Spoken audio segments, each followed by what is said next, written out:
Աստծո խաղաղությունը ամենքիդ հետ լինի, սիրելի եղբայրներ, քույրեր։ Մեր երկրում հայտնի պատմական իրադարձությունների այս շեմին մենք հայտարարել էինք աղոթքով հերթապահություն եւ եկեղեցու անդամները մեծ ջանասիրությամբ պատասխանատվության գիտակցումով խմբի մեջ տեղադրեցին իրենց ժամերը եւ մենք 2 օր անցկացրեցինք աղոթքի մեջ։ Փառք եմ տալիս Աստծուն եւ գոհանում Տերիցը, որ մեզ բերում է նույն մտքին, ընդ որում այդպես հասկացվում է, որ մինչև իմ աղոթքով հերթապահության կոչ հնչեցնելը արդեն իսկ Աստված որոշներիդ մեջ է Սուրբ Հոգով դադրել էր,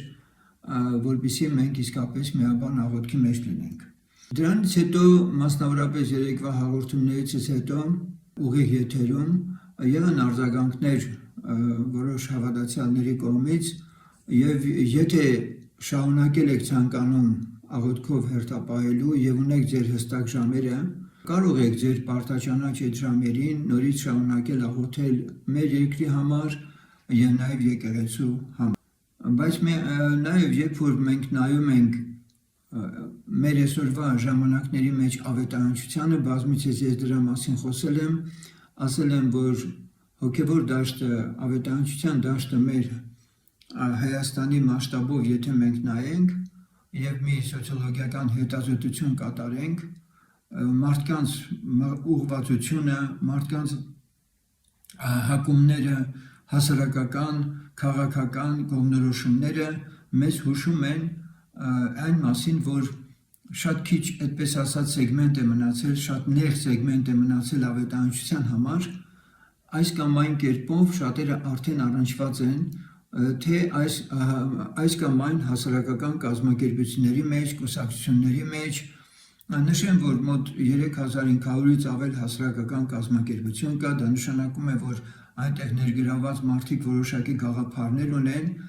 եւ այդ յուրաքանչյուր հասարակական կազմակերպություն որոշակի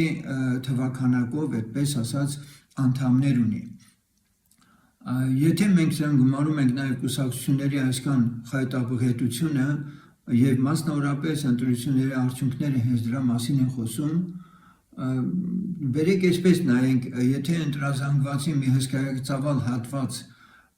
մասնակցել է ընտրության, չպետք է մենք կուսակցականացնենք բոլոր ընտրողներին։ Այո, դրանց մեջ կարող են լինել շատ պարզ ու հասարակ մարդիկ, որոնք իրենց քվեն տվել են այս կամ այն կուսակցությանը, բոլորովին էլ տվյալ կուսակցության անդամ չլինելով։ Բայց ինձ հետաքրքրողը այն հիմնական զանգվածն է, որը մեծ թիվ է կազմում մեր երկրում, որ հոգևոր դաշտից դուրս է եւ նրանց հետաքրքրությունների շրջանակները ավելի շատ երկրավոր, մարմնավոր եւ քաղաքականացված իրողություններն են։ Այս հատվածը իր առջև ունի որոշակի նպատակ եւ այդ նպատակի հետևից է գնում։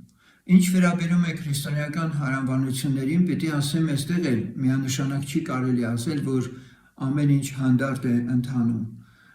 Կարելի է նշել հետևյալը, որ մենք մանրամասնորեն խոսել ենք առհասարակ Հայաստանում հոգեգաստական զարթոնքի արթնության մասին եւ մենք ունենք վերջին մի հաղորդումը 1 կամ 2 մասից բաղկացած, որը մասնավորապես վերաբերելու է բուն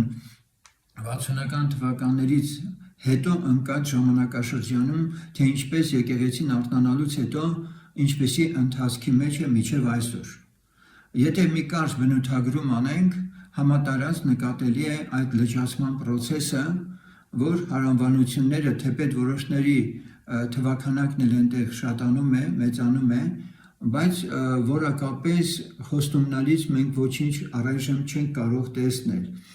Իհարկե ողջունելի է, երբ որ մարդիկ ապաշխարում են, վերստին ծնվում են, վերջերս լսեցինք, որ Աբովյանի օրինակ 50-ական եկեղեցում բավականին մեծ թվով մարդիկ են այդպես մկրտվել Սուրբ Հոգով նաև, բայց ուրախալին այն չէ, որ միայն մարդիկ Սուրբ Հոգով են մկրտվում։ Պետք է մենք մի հատ հետամուտ լինենք ու հասկանանք, դրանից հետո արդյոք Քրիստոսի վարդապետության սրբացման ուղին բռնելու, Սուրբ Հոգու ձայնը լսելու իսկապես վարդապետություն մատուցվում է, թե ոչ։ Ես հորետես չեմ, բայց փաստը ակնառու է, որ կար ժամանակ հետո այդ Սուրբ Հոգով լցված մարդիկ էլ աշճանաբար հարմարվում են իրենց ներեկեղեցական մթնոլորտին եւ ինչպես ասացի ճահճանում են։ Հետևաբար նրանք էլ ովքեր որ որևէ հարանվանության չեն պատկանում, իսկ այդպիսների թիվն էլ քիչ չէ, կամ էլ դուրս են եկել որոշակի հարանվանություններից, ինչպես Աստծո խոսքում են կարդում, առանձին նստողներ են նրանք հանդիսանում, բավարարված լինելով մի հսկայական կոնտինգենտ էլ այդ հավատացյալների խմբերն են, տարբեր շարժառիթներով, գայթակղության հետևանքներով, թե ինչ, դուրս են եկել հարանվանություններից եւ կազմել են մի առանձին խումբ, թեպետ այդ խումբը միասին չեն, բայց այնուամենայնիվ այսպիսի հոգևոր ընթացքն չի կարելի համարել ճիշտ եւ նորմալ, որովհետեւ Աստված ինքը միշտ էլ իր եկեղեցում է ուզում իր շնորհքներն առատապես օգտագործել, կիրառել բոլորի շինության համար, ինչպես գրված է Քրիստոսի նման հասակը ունենալու համար։ Այս մարդիկ իրենց զատելով փաստորեն զրկում են նաև իրենց հոգևոր կյանքում աճի հնարավորություններից։ Մյուս ցավալի երևույթը սա է, որ շատերն էլ բավարարված են, թեպուտ կարող են այս կամ այն հարանվանությանը հարել, բայց բավարարված են Facebook-ով, YouTube-ով, քարոզների շարք լսել, ավելացնել ինչ-որ գիտելիքներ, համոզմունքներ, հաճելի իրենց ճաշակի հարմար այդպես քարոզիչների են լսում, սակայն այսպիսի անձնավորություններն էլ ըստ էության ցանկալի, այդպես ասած, ճեղքում, պորտքում իրենց պաշարված մեղավոր կյանքից ազատագրված եւ սրբության մեջ գնալու այդպես մեծագույն ջանքեր գուցե չեն դրսևորում։ Այս ամբողջ իմ այսպես կարճ, եթե կարելի ասել, հետազոտությունը չի նշանակում, որ ընդամենը արձանագրումն է այն փաստի, որ մեր երկրում չկան իսկապես սուրբեր եւ չկան սրբացման մեջ գնացող Քրիստոսի անկեղծ աշակերտներ։ Փառք Տիրոջը, ես հավատում եմ, որ Աստված բարեհաճ ժամանակներ է մեզի շնորհել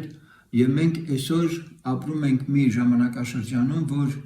ես համոզված եմ, որ Աստված իր եկեղեցուց, որ այս երկրում ունի, ակնկալիքներ ունի արթնության պատճառ լինելու հարևան ժողովուրդների մեջ։ Ընդհանրացնելով իմ ասելիքը մի ցավալի երևույթի մասին էլ պիտի խոսեմ, որը նկատելի էր երեկվա հաղորդման ժամանակ ես դա չասեցի, բայց այսօր անպայման դա ուզում եմ նշել։ Հետևելով քարոզարշավին օրինակի համար ես ամբիոններից, բեմերից ոչ մի կուսակցության այդպես նշանավոր մտավորականների չտեսա։ Եվ ճիշտ է, որ երկրի առաջին դեմքն ասում է, որ սա երեխաների հեղափոխություն է, եթե նկատի ունի ապագայի երեխաների համար լավ է, բայց միաժամանակ հենց այդպես էլ պիտի հասկանալ։ Եթե մենք քարոզարշավի ընթացքում այդ բեմերից մենք նկատենք, ապա միանշանակ երիտասարդներ, կարելի ասել երեխաներ են, որ իրենց ուսերին են փորձում կրել մի ծանր բեռ, Հայաստանի պետականաշինության բեռը։ Մյուս կուսակցությունները նույնպես նկատելի էր, որ չունեն այդպիսի նշանավոր մտավորականների ինչ-որ ներգրավվածություն։ Սա խոսում է այն մասին, որ մտավորականների առհասարակ դաշտն էլ մեր երկրում փոշիացած է։ Եթե համեմատենք 88 թվականի Ղարաբաղյան շարժման ժամանակ այդ մտավորականների ներգրավվածությունը, թե ինչքան շատ մտավորականներ կային, ապա այսօր մենք դա չենք տեսնում ցավոք սրտի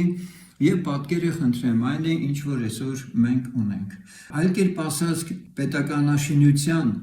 կարևոր կոմպոնենտներից մեկը հենց կրթությունն է, որ ռազմավարություն որպես այդպեսին երկրի ղեկավարը իսկապես իր թիմով փորձում է իրականացնել։ Լինելով որոշակիորեն պատմական իրողությունների, պատմական, ասենք, երևույթների որոշակի, ասենք, այդ գիտության մեջ տեղյակ անձ, ես նախաձեռնել եմ որոշակի մեր ժողովրդի պատմության նաև ուսուցման մի process, որը ժամանակին ես դպրոցում դասավանդելու ժամանակ դա ներկայացրել եմ որպես նախագիծ, դա աքսիոլոգիան էր, գիտություն արժեքների մասին, եւ այդ գիտություն արժեքների մասին գիտությունը ըստ էության պետք է ես համադրեմ հայ ժողովրդի պատմության հետ, հայ ժողովրդի պատմությունը ներկայացնելով ոչ թե սոց փաստերի իրադարձությունների շարան կամ վերլուծություն, այլ պետք է արժեքների պրիզմայով դա դիտենք, որովհետև այսօրվա հայը պետք է ինքը հասկանա, որ առհասարակ իր ժողովրդի հնագույն պատմությունը դա լրջագույն արժեք է, որին պետք է ինքը տիրապետի, պահպանի եւ փոխանցի հաջորդ ծերունդներին։ Սա մի ծավալուն, ասենք, հաղորդաշար է լինելու, որի համար ես իհարկե խնդրում եմ հավատակից իմ եղբայր քույրերին Աստծո օրհնությունն է։ Իհարկե YouTube-ում 2 հաղորդում ունեցել եմ շատ ավելի վաղ ժամանակներից, սրանից մի թերևս մի 15 տարի առաջ, բայց հիմա ժամանակն եմ գտնում, ճիշտ ժամանակն է,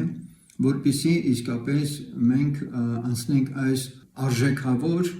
գիտության մեր ժողովրդի մեջ կարևորությունը բարձրացնելու խնդրին։ Ուստի թող Աստված օրհնի այս գործի մեջ մեզ, մեր նպատակն է, որ Աստված մեր ժողովրդի յուրաքանչյուր շերտին այցելության գա եւ ամեն մեկի հայացքը առաջինը ուղղի իրեն, մենք արթնանանք մեր երկրում առավելապես միմյանց հանդուրժող լինելու, առավելապես քրիստոնեական արժեքներ դավանելու եւ թող Աստված միաբանի մեր երկիրը մեկ գաղափարի շուրջ եւ այդ գաղափարը թող լինի Քրիստոսի ավետարանը։ Աստված օրհնի բոլորին։